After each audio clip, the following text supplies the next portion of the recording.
So I'm gonna hang this door, and I work alone, and you guys make these funny comments sometimes because this door that I took down is massive. It's almost 42 inches across, and it's heavy. So you're gonna see how one guy working alone can do that. This is a panel I made. I milled kind of vertical grain redwood here to 1 inch thick, and it's a 3/4 inch piece of plywood. I put this in place so that I can work on the door out here on the porch.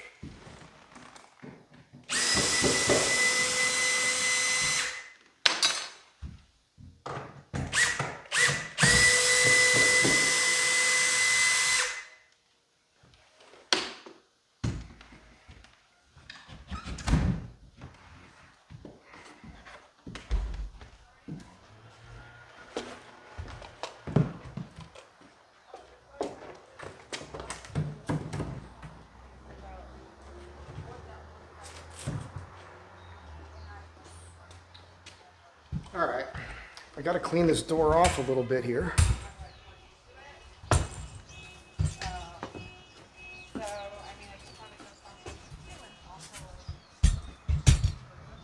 It's one of my pet peeves here is people walking around LA just having conversations on the phone. But here I am making a video. So the gardeners were here, and they blow a lot of dust around. So there's just dirt on this door. So I gotta brush this off, and then I've got some weather stripping. I wanna put a piece across the bottom, should do the trick. And then I'm gonna put a piece here. I'll show you what I'm talking about. I'm just gonna brush this off right quick. I gotta put the hardware on. I think I'll shoot a quick little clip of that because it's this vintage style hardware. There's an old school mortise lock that's original to the door, 100 years old. And a lot of you guys have seen this before. You don't know how they work, so I'll try to show that to you real fast. All right, I apologize for all the background noise and everything. This is LA, I can't control it. The key on this is this cylinder you have to screw in place because there's a set screw right here that releases it.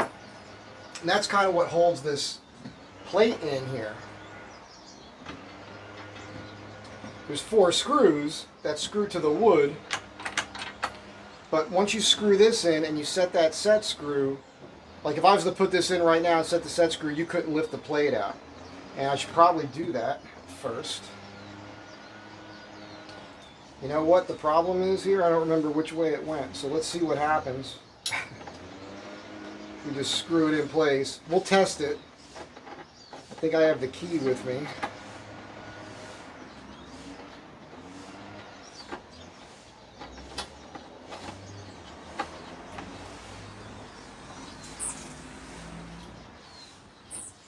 It's either got to face up or down. Can't go sideways, so.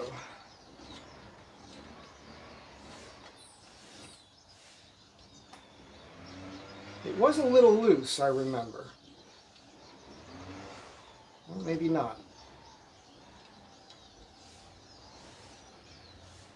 Let's see what that does.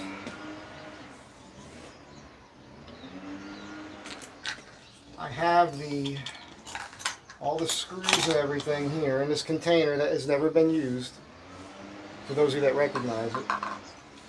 Let's see if this will turn. Yep. Okay, so that's working. That seems about right. My holes need to be pretty well lined up. And now we have to set that set screw. I just want to mention too, when you're working on this old stuff, a lot of the fasteners are brass. And you want to make sure that whatever bits that you're using are the proper bits. Because like for instance, I know there's some screws here when I go to put this plate on that are P3s. If I use the P2 bit, you could strip that out, and you don't want to do that. So something to be aware of.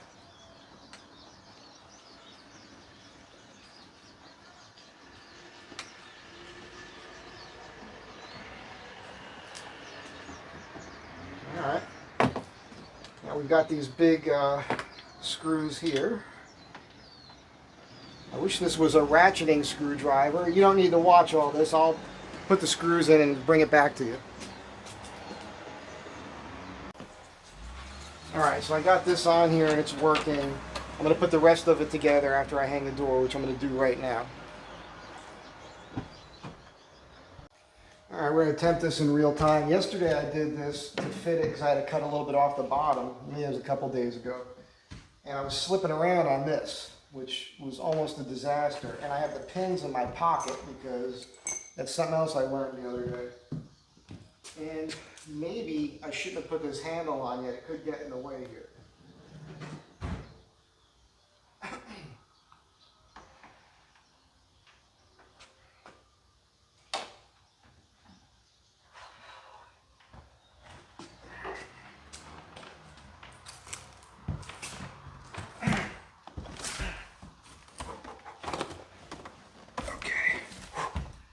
A little rubber on the bottom that may also be a little too snug, so we'll figure this out as we go. This is very heavy and I'm an old man. I remember when this door went in after they stripped it, and you might be able to see, but there's a lot of gaps. They did not do a great job, and they're friends of mine, or they used to be. It was a long time ago, over 20 years ago. It took 2 guys to do this back then. 2 young guys in their 20s. Because we all were. Okay.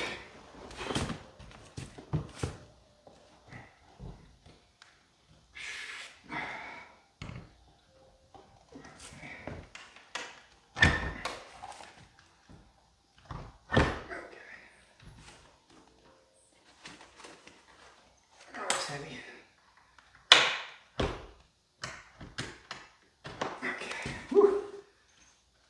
That rubber's definitely touching down there, so it might bind up on me a little.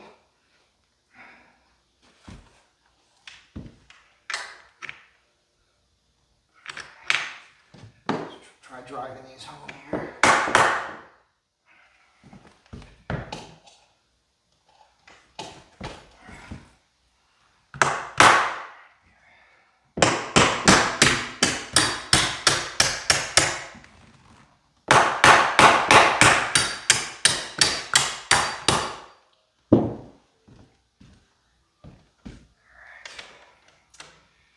Got to put this other piece in to work this doorknob so I can open and close the door.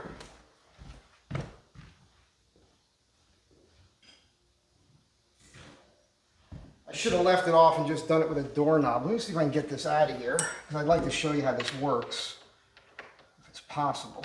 Yeah, look at that. There's a hook on the back side of this. It's kind of a weird system. I'd rather do it this way. Binding on the bottom. I got too much rubber on there, I think.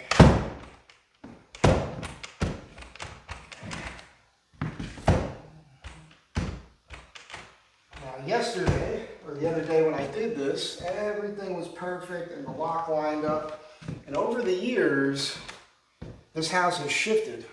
And from time to time I have to adjust this anyhow because the house moves. Everything kind of shakes, rattles, and rolls down here in Los Angeles because of all the earthquakes. So that's not such a big deal if that's a little bit off, but I suspect that has more to do with what I put on the bottom of this door. And that's okay. I also noticed the other day that the top of the door was rubbing a hair, so I took a little bit off the top of that. I mean, just a hair. So it's fitting the door in the jamb here pretty well. And we're just a hair off here. It's not by much. But again, I suspect that has more to do with what I did over here. Anyhow, the point is, the door's hung. Let me show it to you after everything's working. And I'll show you me inserting this doorknob here. I have to put the escutcheon plate on first though. So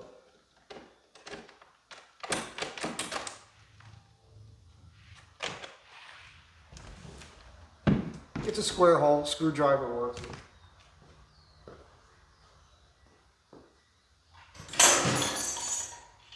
Super pro.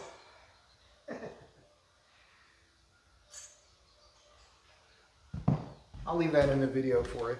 Let me get the escutcheon plate on here and then insert those pieces and show you.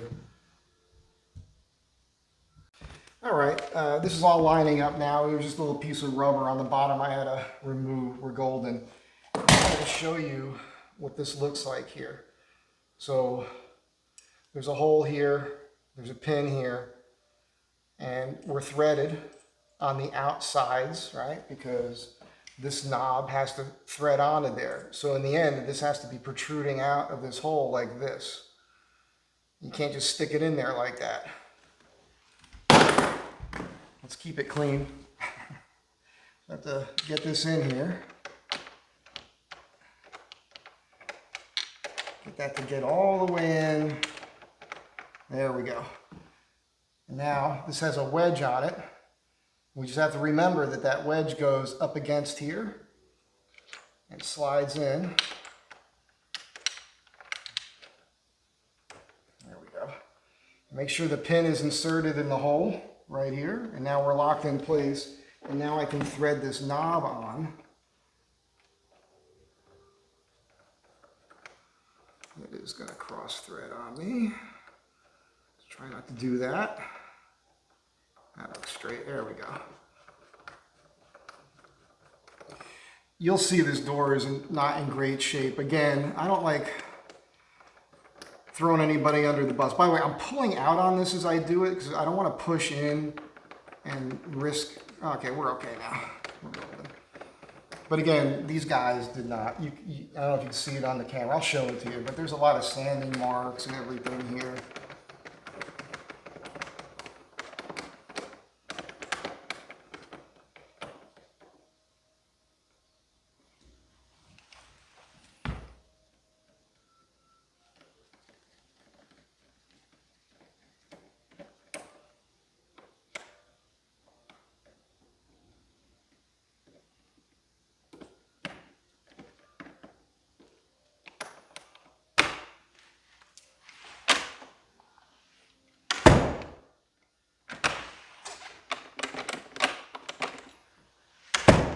Loosen this up a turn.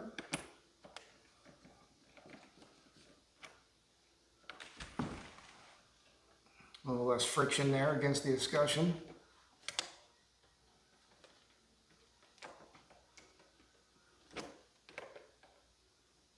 I forgot to pay attention to what the orientation was. You want this on the flat spot, obviously.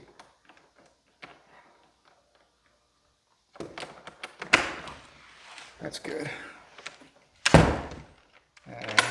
Everything's locking up.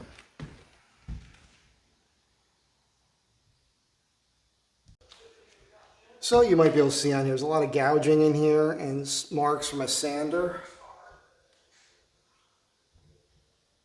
You can see it more here, swirl marks, swirl marks.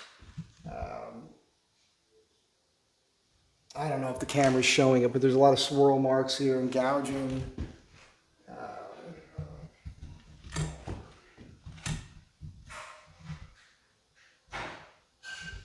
All in here, and that's just because these guys, they were amateurs. They weren't professional. They stripped all the paint off with a heat gun, and that's just a little bit of a problem. But you know, it's an old house, and oops, sorry. But the homeowners are super cool, and they understand. So this house was built in I think they said 1919, and so it's over 25 years old, 125 years old. That's a 125-year-old door right there. Crazy. All right, one last thing here is I'm about to put this weather strip here, right on the bottom of this door here, right across the bottom. It's already been cut to size, and I'm going to set it up so that this rubber just grazes that threshold, barely bends, so it'll open easy, and when you close the door, it'll fall forward. Now, I did a short the other day. Somebody gave me grief. They're like, oh yeah, I'll just make videos and never show you how it ends. the video wasn't about getting the door done. I probably didn't title it correctly. What it was really about was this. Don't use this. Don't use this on a wood door. If you have to, if you think you have to, at the very least you should silicone this edge right here when you put it on. Because the problem is, as you can see here, water is going to run down the face of this door. It's going to get underneath this. It's going to get behind this, and it's going to sit in this track. And then what happens is this. All right, your door is going to start rotting, because what's happening here with termites is they're attracted to the moisture. They want to eat the moisture out of the wood. And so if there's just a constant wetness where the bottom of that door can't dry, you're creating this environment. All right, it's a whole ecosystem going on here because there's too much moisture trapped on the bottom of the door. So again, do not use this. So the worst thing you could ever do is use this sort of system on a wood door, okay? Another thing is, fit your door, cut it to size, make sure it fits the frame. Now, of course, a lot of doors you're buying are already in a frame, right? So you're fitting a whole frame in the opening here. A lot of times what I'm doing is I'm working with a frame that's already there, and I'm putting a new door in, or I've built a custom door that has to fit up against the stops that are already on the house. That's not an easy thing to do. That's a very difficult thing for a lot of carpenters. So when I do that, I fit the door, I bench it, and I make sure I seal the top edge and the bottom edge. All right. In this case, we have an overhang here, so the water isn't dripping down the house and hitting the door. This is more like driving rain coming in here. But what will happen is, if you didn't have an overhang, the surface tension down the wall comes down, hits the molding, runs down, and gets onto the top of the door. In this case, I created a custom stop that I put on top of the original stop, and there's a channel on the inside of it right here where I put a piece of weather stripping. It's super custom. Did that years ago. But this door has not been touched or refinished in 25 years. Just this door was put in about 1999 by these guys I know. And it still had the finish on that they put on it. There wasn't much left of it. If you've been following along, I did a couple videos on this now. Anyhow, let me put this on and maybe I'll give you a parting shot.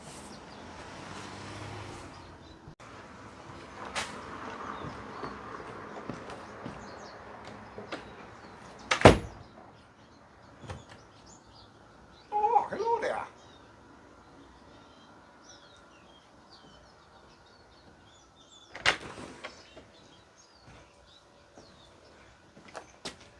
Perfect is good enough. That's what they just said to me. I was like, it's perfect. Everything's perfect. And I don't know, 20 years ago, Tim said to me one day, I was saying something, it's perfect. He's like, oh, perfect is good enough. It's just a funny thing. Every time I use the word, I have that memory, and we just laughed about it. I think that's it for now. So you guys have a great day. Be kind to one another, and I'll catch you all in the next one.